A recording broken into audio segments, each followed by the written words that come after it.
Je vous remercie de votre présence et j'ai le plaisir de vous accueillir pour que nous explorions ensemble, sous la conduite de maître Jean-Pierre Mignard et de maître Adrien Badevant, avec le concours de notre confrère Alexandre Lepkiri, les questions d'éthique soulevées en 2016 par les données.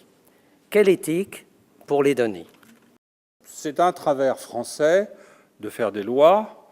Je le dis, je peux le dire, je suis législateur. Nous pensons régler les problèmes en faisant des lois. Bon, vous et moi, nous savons que ça ne marche pas vraiment. Mais enfin, ça donne bonne conscience. Peut-être aurons-nous une appréciation de la part de nos conférenciers sur ces différentes lois. La matière première de cette économie, ce sont les données. L'autorité de la concurrence vient de décider, relativement récemment, donc sur le fondement de la théorie des infrastructures essentielles, mot savant s'il en est, qu'une entreprise qui refuse la vente de ses données, même autoproduites, à ses concurrents et à un prix raisonnable, bloque l'accès au marché et est à ce titre redevable d'une amende. L'intérêt économique l'emporte sur le droit de la propriété. N'est-ce pas une question d'éthique ?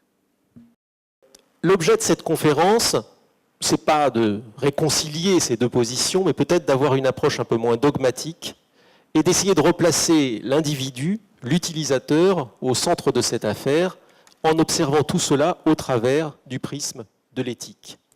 Je vais faire très vite, mais je voudrais quand même vous donner quelques chiffres.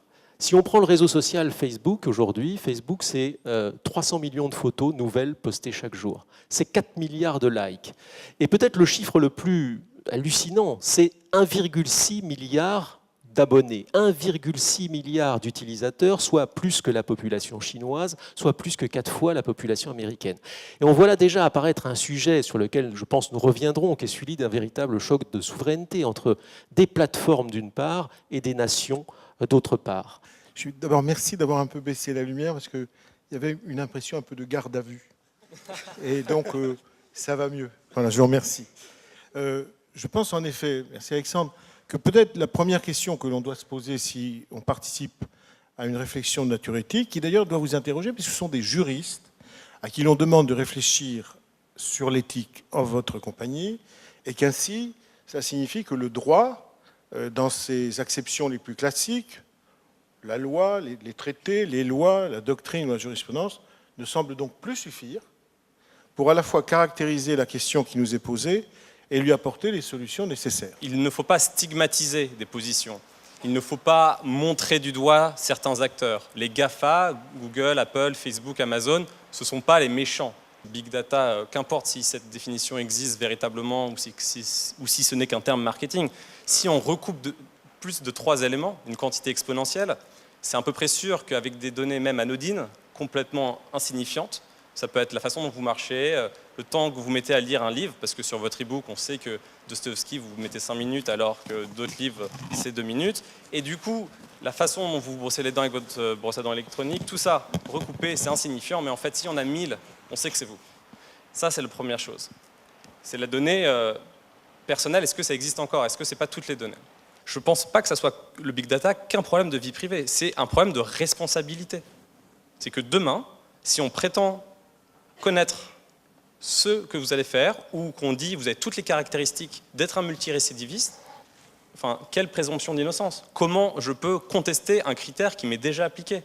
La propriété intellectuelle, elle va effectivement permettre de protéger éventuellement certaines données par le droit d'auteur, mais assez peu, puisqu'il faut qu'elles soient originales. Les algorithmes, éventuellement, quand ils sont implantés techniquement, pourront éventuellement être aussi protégés par le droit d'auteur, voire par le droit des brevets. Les bases de données également, mais les données qui font le cœur du big data, qui font la valeur du big data, et ces données non originales, elles, a priori, ne sont pas appropriables. Donc je me pose la question de, finalement, est-ce que cette débat qui tourne autour de la propriété des données est un vrai sujet, et est-ce que c'est une manière en tout cas, de répondre à cette absence de contrôle?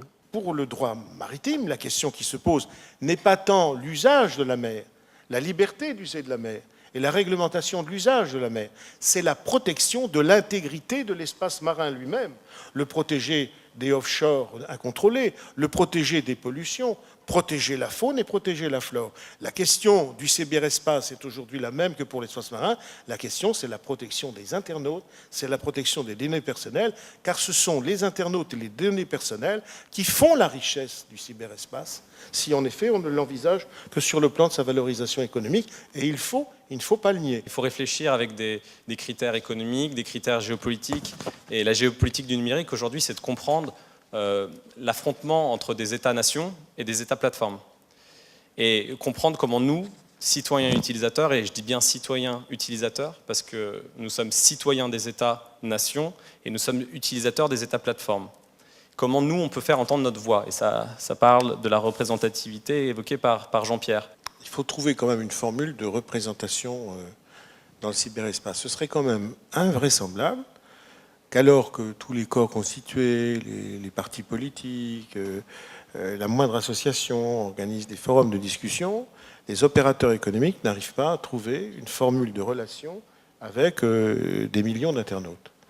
Mais précisément, profitons du Privacy Shield pour y réussir. Je crois que c'est en effet possible. Il faut simplement que les industries jouent le jeu. Si elles jouent le jeu, elles vont susciter la confiance. Et croyez-moi, si elles suscitent la confiance, cela suscitera la richesse. Moi, je pense que le contentieux sur les données, c'est le contentieux de demain. Vous verrez que toutes les entreprises aujourd'hui, qu'importe leurs industries, sont des entreprises de données. Demain, tous les contentieux vont avoir un rapport avec les données. Vous pensez que le contentieux des VTC contre l'URSSAF, ça ne passe pas par les données, c'est les données. La question de requalification d'un CDD en CDI, si ce n'est pas par une subordination, un lien de subordination tel que le prévoit le Code du travail, c'est peut-être parce qu'il y a une domination par un système de notation. Un système de notation, qu'est-ce que c'est si ce n'est pas les données? Si demain vous avez des problèmes aériens, si vous avez des problèmes avec Airbnb, ce n'est pas une entreprise qui possède des hôtels. C'est une réallocation de ressources sous-utilisées par des algorithmes. Donc tout ça, ça va être de la donnée. Il y a une mise en données du monde, et donc le contentieux va venir. Le contentieux va venir, mais comment le structurer? Et ça, c'est pour ça qu'on parle d'éthique ce soir.